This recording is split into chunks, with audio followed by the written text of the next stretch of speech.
Hi, I'm Sammy with Bar Under the Stairs, and today I'm going to show you how to make my favorite gin and tonic.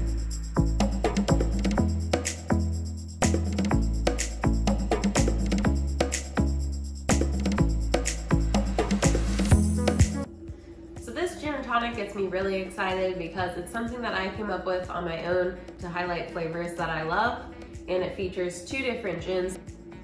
We're going to start with Peychaud's. I do 4 dashes.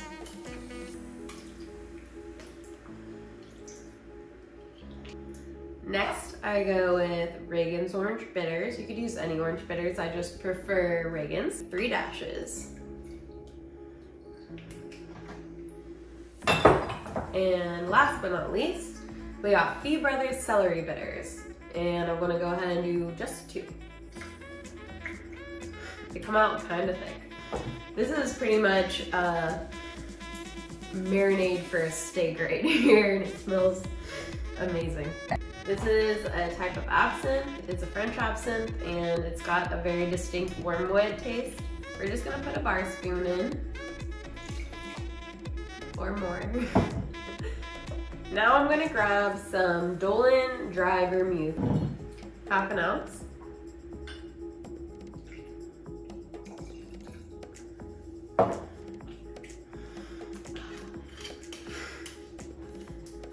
So the gins I'm going to use today are Rogue. This is actually a brewery, but they made a gin that they aged in Pinot Noir barrels. It gives us this really interesting pink tone. You can't see it very well because we drink almost all of this bottle and we don't have another one. Not right now, but it is delicious and it does carry all those notes from the Pinot Noir. The other gin I'm going to use is Northside Gin. This is actually the distillery that I worked at before all the COVID stuff happened and they shut down. They haven't reopened yet, but it's a very citrus forward gin and it has a lot of great aromatics and botanicals going along with it. It kind of crossed beyond just being juniper forward and dry. So this is why I chose these 2 gins, because they hold a lot of different scents and flavors. We're gonna do 1 ounce of the Rogue gin. And we're gonna do 1 ounce of the Northside gin.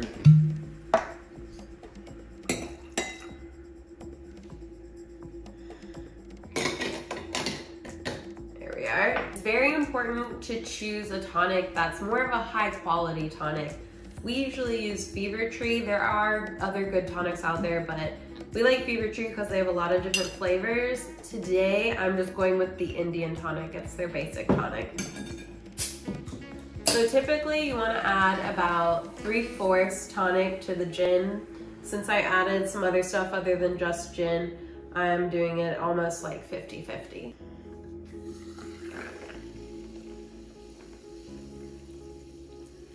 For garnish, I'm going to do some garnishes that really add a lot to the drink. I'm going to start with a rosemary sprig. So bright. So piney. It goes so good with the spruce gin. It goes so good with the Peychaud. We're gonna slap it on our hand a little bit to kind of release those aromatic flavors. And then I'm gonna go ahead and stick it right in along the edge of the drink. You're gonna get good scent every time you go in for a sip.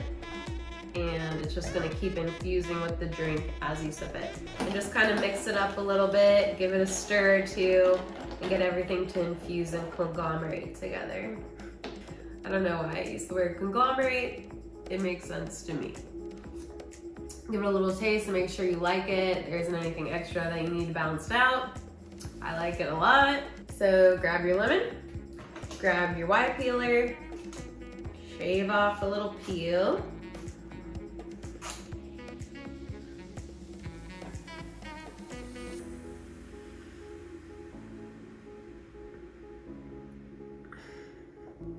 All right, let's take a taste of this beautiful pink gin and tonic.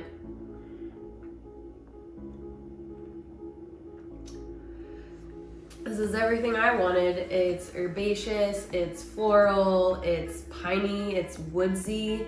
It makes me feel like I should be on the balcony in a cabin in the deep woods, sitting in a hot tub and breathing in fresh pine. It is every kind of like root woodsy gin taste you want. It's got the wormwood, it's got the lemon zest, it's got the beautiful Creole spices from the Peychaud bitters. It's light, it's dark, it's everywhere in between. Yep, so that's my afterwork gin and tonic. I'm Sammy with Bar Under the Stairs. Check out our website, barunderthestairs.com, and join the forums, and stay in touch. We'll see you soon. Thank you.